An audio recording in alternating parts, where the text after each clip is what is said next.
Prière à faire avant chaque heure de la méditation d'1 heure de la Passion de notre Seigneur Jésus-Christ. Ô mon Jésus, je m'incline humblement devant votre divine présence, en suppliant votre cœur très aimant de m'aider à méditer les 24 heures de votre très douloureuse passion.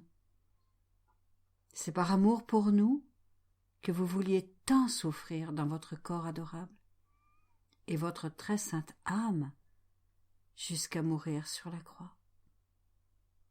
Alors que je médite cette heure, donnez-moi la grâce, l'amour, la profonde compassion et la compréhension de vos souffrances. Et pour ces heures où je ne le peux pas, je vous offre mon désir de les méditer. Acceptez mon intention de méditer toutes les heures, même lorsque je dois dormir ou accomplir mes devoirs. Ô miséricordieux Seigneur Jésus, en union avec vous, permettez que mon intention me soit profitable, ainsi qu'à un grand nombre, comme si j'avais effectivement accompli ce que je désire faire. Je vous rends grâce, ô mon Jésus. Je vous remercie de m'appeler à m'unir à vous dans la prière. Je veux, pour vous plaire, prendre vos pensées, votre langue, votre cœur, et c'est avec eux que je veux prier. Je veux me fondre dans votre volonté et votre amour. Je tends les bras pour vous embrasser. Je laisse reposer ma tête sur votre cœur. Et je commence. 3e heure. La scène légale. Ô Jésus, vous arrivez à la salle du repas avec vos disciples bien-aimés, et vous vous asseyez pour le souper. Quelle douceur, quelle amabilité émane de tout votre être, alors que vous vous apprêtez humblement à prendre une nourriture matérielle pour la dernière fois. Tout en vous est amour. Ici encore, vous ne faites pas seulement réparation pour les péchés de gourmandise, mais vous priez aussi pour la sanctification de la nourriture qui nous donne la force et pour que nous soyons saints également dans les choses les plus humbles de tous les jours. Jésus, ma vie, votre doux et perçant regard scrute les apôtres. Même lorsque vous mangez, votre cœur souffre en voyant vos chers apôtres, si faibles et si fragiles. Particulièrement Judas, le traître qui a déjà un pied en enfer. Du fond de votre cœur, vous criez avec amertume. À quoi sert de verser mon sang lorsqu'une âme aussi bénie par moi doit se perdre? Les yeux étincelants de lumière, vous le regardez comme pour lui faire voir le grand mal où il s'aventure. Votre suprême charité vous fait porter cette souffrance et vous ne la partagez pas, même avec vos apôtres bien-aimés. Mais alors que vous souffrez pour Judas, votre cœur voudrait se remplir de joie à la vue de Jean, le disciple bien-aimé assis à votre gauche. Incapable de contenir plus longtemps votre amour, vous l'attirez doucement vers vous. Vous lui laissez reposer la tête sur votre cœur, lui faisant goûter d'avance le paradis. En cette heure solennelle, les 2 disciples représentent 2 peuples, les réprouvés et les élus. Les réprouvés en Judas, qui déjà sent l'enfer dans son cœur, et les élus en gens, qui se reposent en vous avec délice. Ô mon doux Seigneur, je m'approche de vous, moi aussi, vous qui êtes toute tendresse envers les pécheurs qui veulent vous aimer. Rendez-moi digne, si indigne créature que je sois, de reposer ma tête fatiguée sur votre cœur adorable. Je vous supplie de me faire sentir les grâces du ciel, même ici sur terre, pour que je puisse être ravi par les douces harmonies de votre cœur, et que la terre ne soit plus désormais pour moi la terre, mais le ciel. Mais au milieu de ces très douces et très divines harmonies, je sens votre cœur battre douloureusement pour les âmes qui se perdent. Ô Jésus, je vous en supplie, ne permettez pas que d'autres âmes se perdent, que votre cœur inonde leur cœur, afin qu'elles puissent ressentir les palpitations de la vie du ciel, tout comme Jean, votre disciple bien-aimé. Attirées par la gentillesse et la douceur de votre amour, puissent-elles toutes s'abandonner à vous. Ô Jésus, tandis que je repose sur votre cœur, nourrissez-moi de la nourriture que vous avez donnée aux apôtres, la nourriture de l'amour, la nourriture de votre divine parole, la nourriture de votre divine volonté. Ô mon Jésus, ne me refusez jamais cette nourriture que vous voulez tant me donner, afin de former en moi votre propre vie. Mon doux Seigneur, assise près de vous, je vois que la nourriture que vous prenez avec vos chers disciples est un agneau, et c'est aussi l'agneau figuratif. Tout comme cet agneau a perdu ses fluides vitaux à cause du feu, il vous faut, vous aussi, agneau mystique, être consommé entièrement à cause de votre amour pour les âmes. Vous le verserez tout entier pour l'amour de nous? Ô Jésus, tout ce que vous faites représente votre très douloureuse passion. Vous gardez toujours votre passion à l'esprit, dans votre cœur et en tout ce que vous faites. Cela m'enseigne que si je veux moi aussi avoir toujours votre passion à l'esprit et dans le cœur, vous ne me refuserez jamais la nourriture de votre amour. Ô combien je vous remercie pour votre passion. Ô mon Jésus, que tout ce que vous faites soit fait en ma présence et soit pour moi une bénédiction. Je vous en supplie, que votre passion soit toujours en mon esprit, mon cœur, mes yeux, mes pas et mes souffrances. Où que j'aille, que je vous trouve toujours présent en moi et autour de moi, et souffrant pour l'amour de moi. Accordez-moi la grâce de ne jamais oublier tout ce que vous avez souffert et enduré pour moi. Que cela soit comme un aimant qui toujours m'attire à vous, afin que je ne sois jamais séparé de vous. Ainsi soit-il. Réflexion pour 19 heures. Avant de manger, unissons nos intentions à celles de notre bon et aimable Jésus. Imaginons la bouche de Jésus à la place de la nôtre, et que notre langue et nos joues remuent à l'unisson des siennes.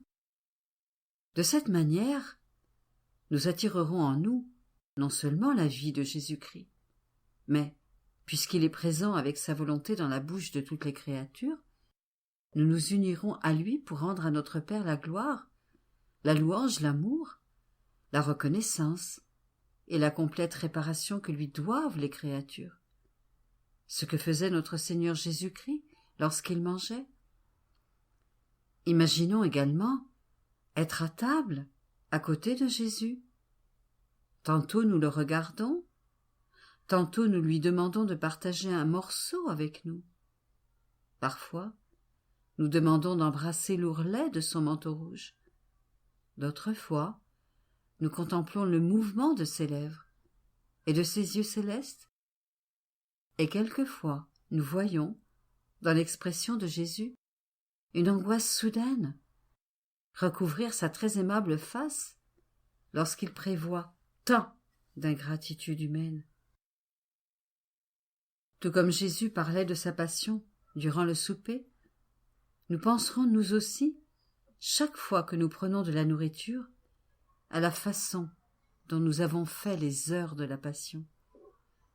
Les anges, tout comme ils le faisaient lorsque Jésus était sur terre, attendent pour rassembler nos prières et nos réparations et présenter cette divine disposition devant le Père pour atténuer quelque peu sa juste indignation pour les nombreuses offenses qu'il reçoit des créatures.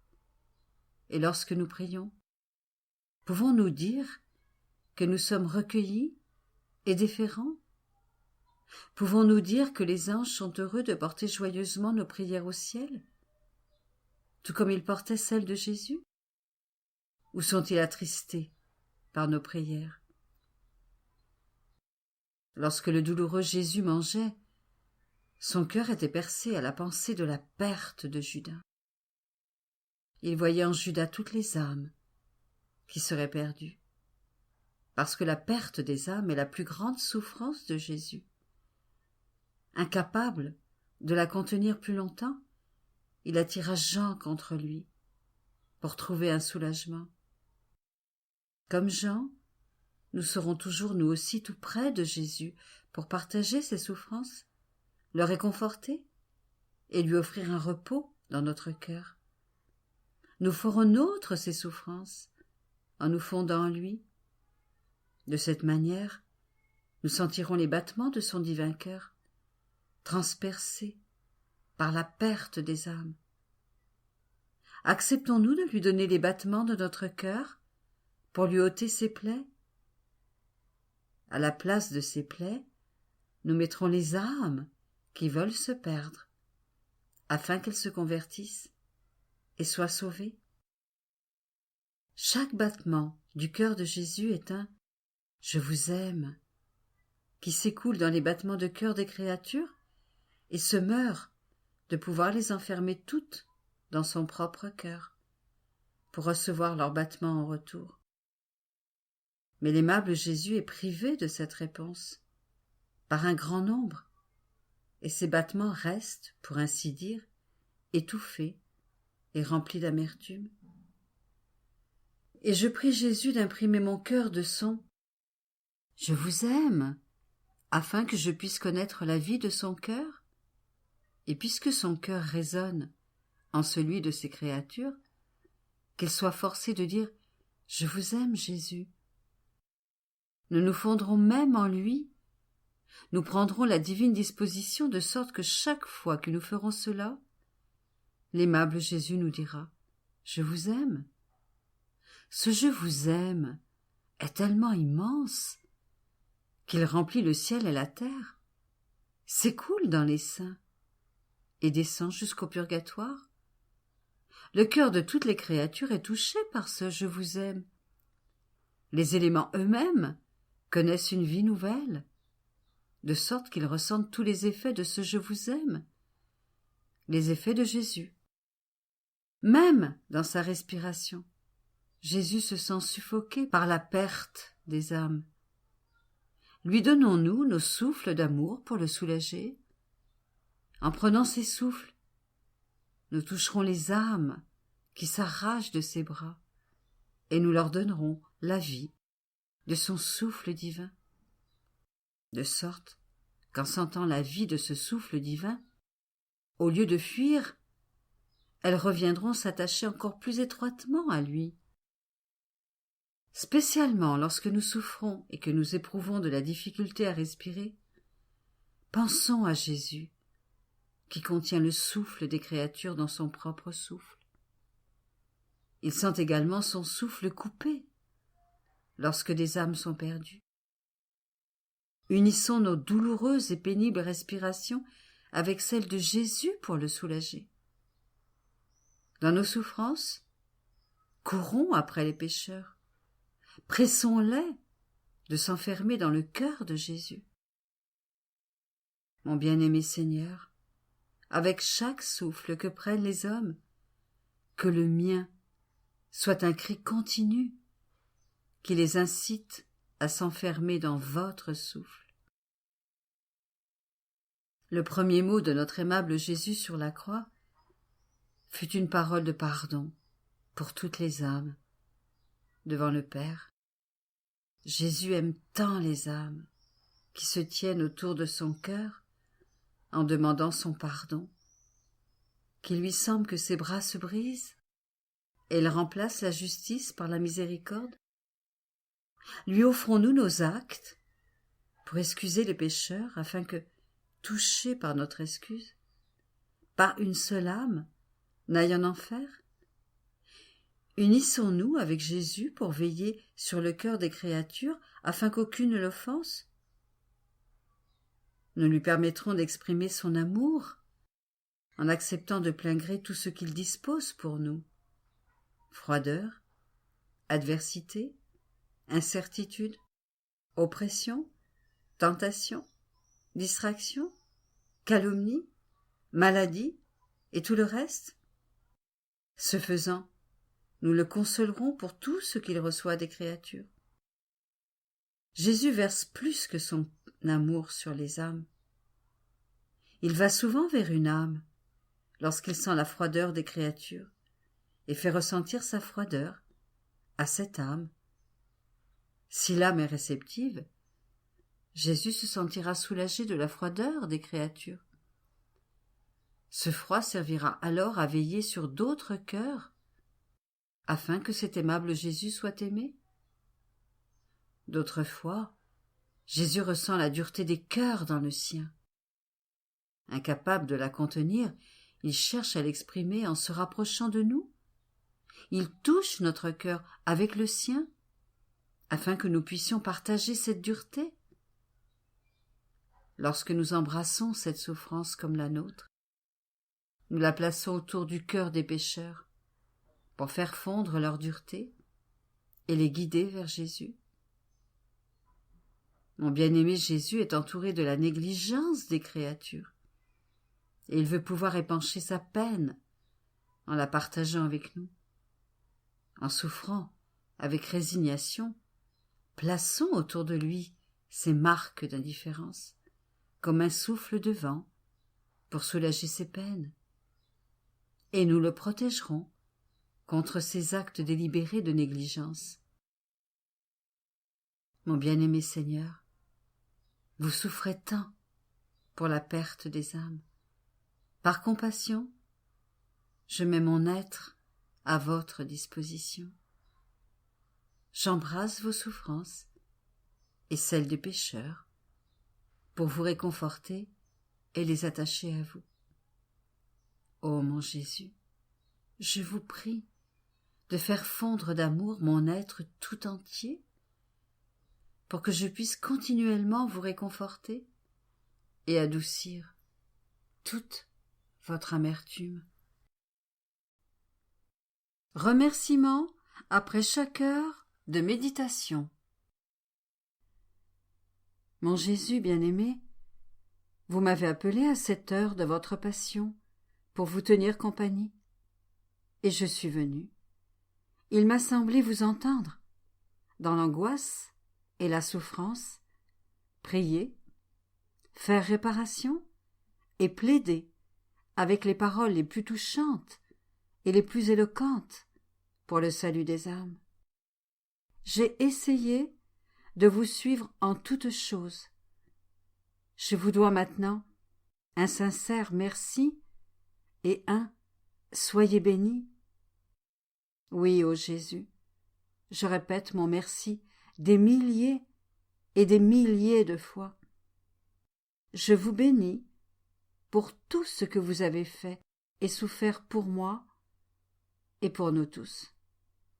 Je vous remercie et je vous bénis pour chaque goutte de sang que vous avez versée. Je vous remercie pour chaque souffle, chaque palpitation et chaque pas. Je vous remercie pour chaque parole, regard, affliction et outrage qu'il vous a fallu endurer. En toutes choses, ô mon Jésus, je veux vous donner mon merci et mon « Soyez béni ». Ô mon Jésus, que mon âme vous envoie un flot continu de remerciements et de bénédictions pour attirer sur nous le flux de vos bénédictions et de vos grâces. Ô mon Jésus, serrez-moi contre votre cœur, marquez de vos saintes mains chaque particule de mon être, de votre « Je te bénis », afin qu'il ne sorte de moi qu'un flot continu de bénédictions envers vous. Mon doux amour, je reste dans votre cœur. Je crains d'en sortir. N'est-il pas vrai que vous voulez m'y garder? Les battements de nos cœurs se toucheront continuellement, de sorte que vous me donnerez la vie, l'amour et une étroite et inséparable union avec vous. Je vous en supplie, mon doux Jésus. Si vous voyez que je suis parfois sur le point de vous fuir, que votre cœur accélère ses battements dans le mien, que vos yeux me regardent et me traversent de rayons de feu pour que je puisse sentir votre présence et revenir immédiatement m'unir à vous. Ô mon Jésus, je vous supplie de veiller sur moi. Donnez-moi un baiser, embrassez-moi et bénissez-moi. Donnez-moi vos mains très saintes, afin que je puisse faire, en union avec vous, tout ce que je dois faire.